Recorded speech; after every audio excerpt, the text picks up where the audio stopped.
Ya, menurut Mas Selamat. Ya, pertama saya ingin mengatakan bahwa politisi adalah profesi yang boleh berbohong, berkhianat, menipu, bahkan kemudian menyandera, mengadu domba. Namun terakhir bisa tetap dihormati. Termasuk bisa korupsi, tapi tetap bisa dihormati. Tunggu dulu, saya mau tanya. Ini klasifikasi politisi seluruh dunia atau hanya di Indonesia? Seluruh dunia, Mas. Jadi ini pernyataan Mark Twain. Mark Twain? Iya, jadi dia seorang novelis. Iya, Mark Twain. Kemudian dia pelajari situasi politik di berbagai negara. Jadi politisi itu boleh berbuat sampai sekejingnya, tapi kemudian dihormati oleh rakyat atau pendukungnya, merasa terhormat. Ya, kita membahas sang politisi ini. Apa yang dikatakan Mark Twain benar? Benar. Di Indonesia terjadi? Terjadi. Nah, jadi gini Mas, kalau melihat kasus Harun Masiku ini, ya, ini kan awalnya adalah internal PDIP. Yang menjadi masalah juga, apakah orang yang bukan di daerah asalnya boleh menjadi caleg di daerah lain? Boleh lah. Ya, boleh kan? Boleh. Boleh.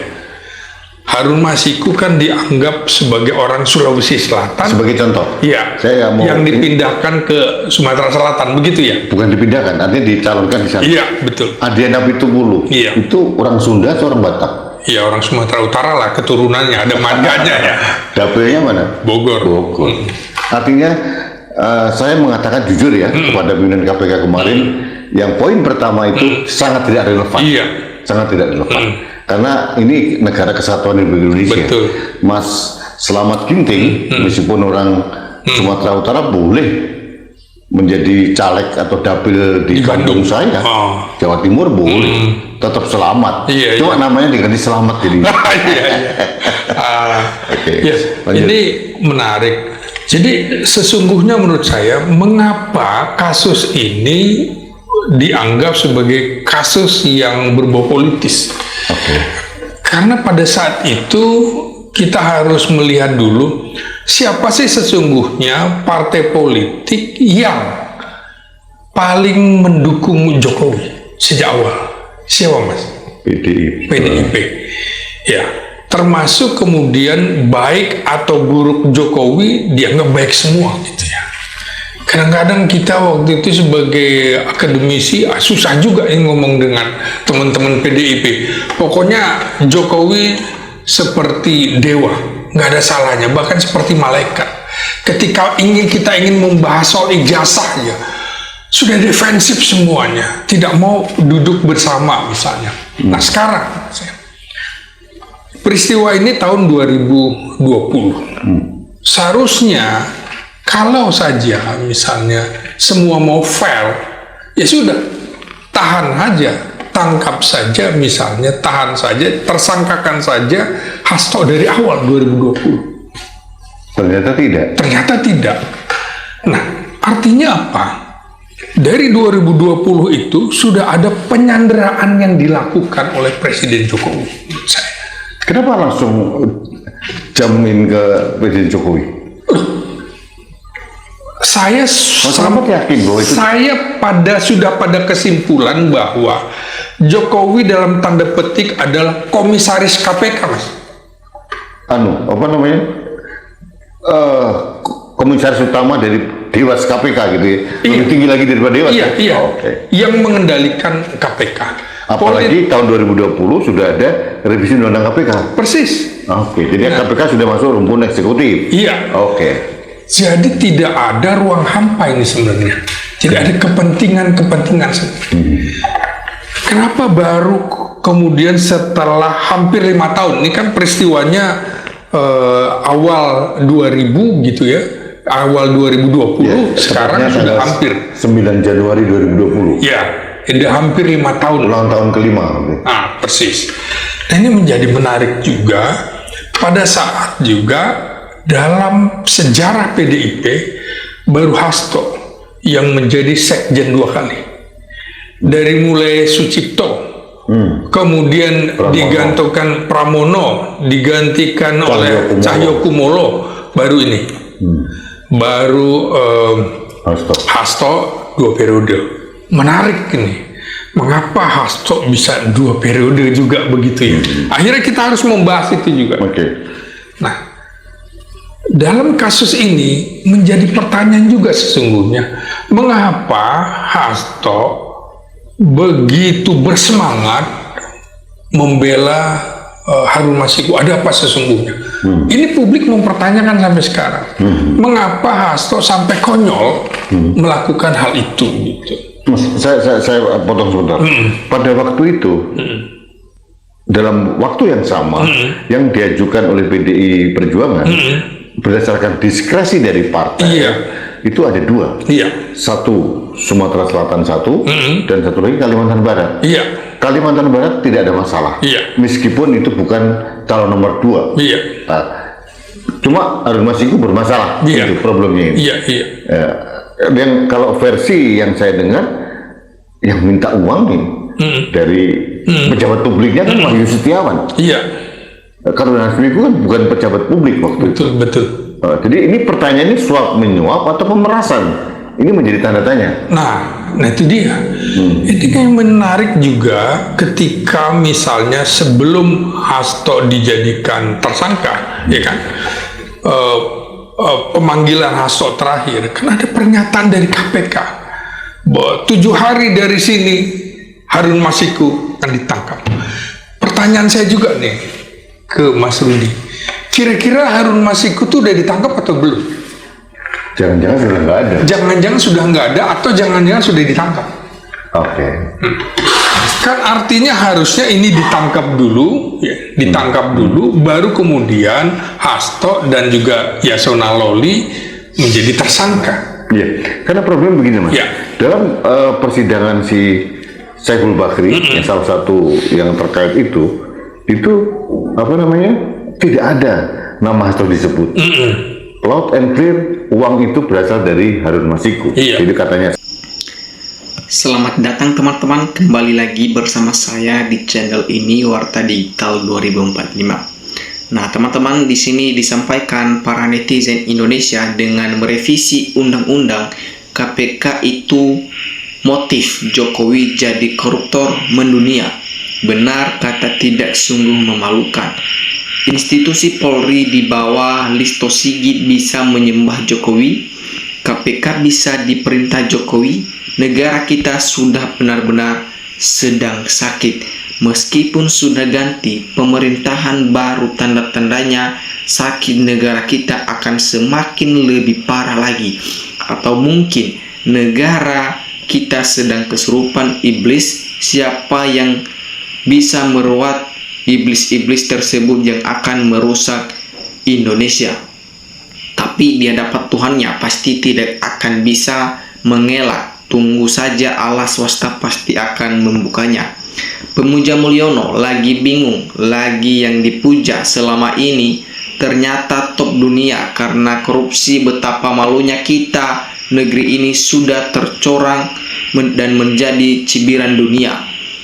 Ayo Pak, ajak semua yang tahu kejahatan Jokowi supaya benar-benar dibongkar sampai ke akar-akarnya. Jadi Mulyono bukan seorang pemimpin negara yang memiliki kepedulian kepada rakyatnya. Memang kapasitasnya tidak ada untuk itu. Dia manusia rendahan, bukan seorang intelektual. Oleh sebab itu, yang ada di pikirannya melenggangkan kekuasaan dan usaha untuk memperkaya dirinya dan keluarganya, juga orang-orang dekatnya. Rakyat harus menuntut keadilan. Semua utang untuk kepentingan dirinya dan sampai 12 triliun, gila ini. Memang benar kata Rocky Gerung, Joko Widodo harus benar-benar diadili. Pak Prabowo tinggal perintahkan saja, Pak Presiden buktikanlah. Jadi Mulyono tetap harus benar-benar sudah membohongi rakyat selama 10 tahun. Ketua KPK pilihan siapa? Tentu sebelumnya sudah ada Lihatlah KPK sekarang ompong tajam ke bawah. Penyembah Jokowi yang pasang badan rela mati demi Jokowi, sekarang ke MN tu makhluk Tuhannya ke kasus Covid Emin. Jadi memang sebaiknya KPK dan Dewas yang sekarang dibubarkan saja. Kenapa? Karena penunjukan ketua KPK dan Dewas adalah hasil penunjukan Jokowi yang pada waktu itu Jokowi masih jadi presiden, dan lucunya ketua KPK dan Dewas dilantik oleh Presiden Prabowo Subianto. Rakyat Indonesia mengusulkan agar ketua KPK dan Dewas sekarang dibubarkan saja dan ditunjuk yang baru lagi serta dilantik oleh Presiden Prabowo Subianto. Jangan sampai Presiden Prabowo Subianto seolah-olah terbelenggu dengan ketua KPK dan Dewas yang ditunjuk Jokowi. Oleh karena itu, sebaiknya ketua KPK dan Dewas yang sekarang dibubarkan saja, dan selanjutnya ketua KPK dan Dewas dipilih oleh Presiden Prabowo Subianto sesuai dengan program Presiden untuk memberantas korupsi sampai ke akar-akarnya. Ini agar jelas siapa yang melindungi korupsi. Nah, rakyat Solo mestinya malu dan punya mantan penguasanya yang warga Solo dinobatkan sebagai terkorup ketiga oleh OCCRP. Nah, harus diperiksa si Mulyono. KPK harus berani selamatkan negeri ini. Banyak masyarakat dibius oleh Mulyono dengan cara memberi bansos dan sejenisnya dan diklaim miliknya sendiri. Tapi yang lebih keji dari kelakuan Mulyono adalah menyandera orang yang melakukan praktek KKN untuk kepentingan politiknya. Orang kayak gini harus dihentikan langkahnya. Semoga secepatnya orang kayak gini kena azab. Jadi menyesatkan kalau politis tetap dihormati sekalipun mereka berbuat kotor terhadap negeri ini. Jadi wajib bertanggung jawab Mulyono. Kalau KPK tidak mengusut Jokowi, lebih baik KPK dibubarkan saja. Percuma buang-buang uang rakyat saja. Sejak kapan sih rakyat terpercaya sama KPK? Nah, ayo guru-guru besar, Front mahasiswa mana suaramu demi NKRI? 10 tahun berjalan Konoha buang-buang waktu dipimpin orang bermasalah. Berjalan di tempat malah mengalami kerusakan parah. Adili Mulyono dan Kel selamat baru dinobatkan top internasional karena korup mempermalukan Indonesia. Jadi jangan sampai ada matahari kembar yang satu terang yang satu gelap ngawur. Jadi makanya ya harus agar diproses secara hukum yang adil dan benar-benar. Inilah konyolnya Mulyono. Ada apa dengan ini? Hati-hati. Ini sudah saat dia akan tumbang dengan sendirinya. Wes dilihat saja yang segala cara diobrak-abrik aturan negara ini. Jadi dia si Mulyono sok pintar sendiri. Hati-hati bro di negara ini. Allah swasta maha kuasa. Mudah-mudahan semua kebusukan orang-orang penting yang korupsi, demokrasi, korupsi jabatan dan korupsi lain-lainnya kebongkar semuanya. Biar masyarakat ke depan makmur. Nah, akibat disanjung dipuji-puji jadi lupa daratan. Hasto tidak merugikan uang negara. Masalah Harun Masiku apa yang dikorupsi uang negara aku mah nggak paham. Sepandai-pandainya memukus bangkai pasti terbongkar. Allah nggak ridho dijabat orang zolim rakyatnya sendiri. Jadi KPK tak berani periksa Mulyono. Dalam korupsi itu pasti ada penjabat tinggi, makanya KPK sulit jangu. Kalau mengikuti jejak yang sama makin mungkin tambah parah. Karena kini mengganas sekaligus mengalis pengkhianat pada partai PDIP dan menjadi kenyataan kebaikan dibalas dengan pengkhianatan dan menghasilkan memperoleh jabatan terkorup level dunia. Sependapat dengan uraian atau argumen di atas karena Jokowi terlena dengan pujian dari partai sebelah dan dimanfaatkan juga akhirnya. Coba berani kagak membongkar korupsi gila-gilaan yang merugikan keuangan negara. Bukan Harun Masiku yang menyuap pakai uang pribadi. Jadi kerugian negara berapa? Apalagi Hasto mana buktinya? Sekarang rezim Pak Prabowo jangan mau dok disuruh-suruh sama Pak Jokowi. Bisa-bisa terjadi senjata makan tuan. Jadi bagi saya, Nowayas tidak akan menghormati. Jadi mungkinkah Pak Jokowi tidak akan melihat dan mendengarkan kecuali video dan informasi dari pendukungnya yang belum sadar. Mulyono model akhlak dan moral yang tidak bisa buat generasi muda Indonesia. Contoh pemimpin yang terburuk yang pernah dimiliki Republik Indonesia ini. Nah, jadi kalau hukum di Indonesia tidak kacau dan ingin kredibel, tegakkan hukum, ganti ketua KPK dan jaksa agung. KPK pilih kasih orang banyak, ngasih uang macam anaknya sendiri biar orang jahat.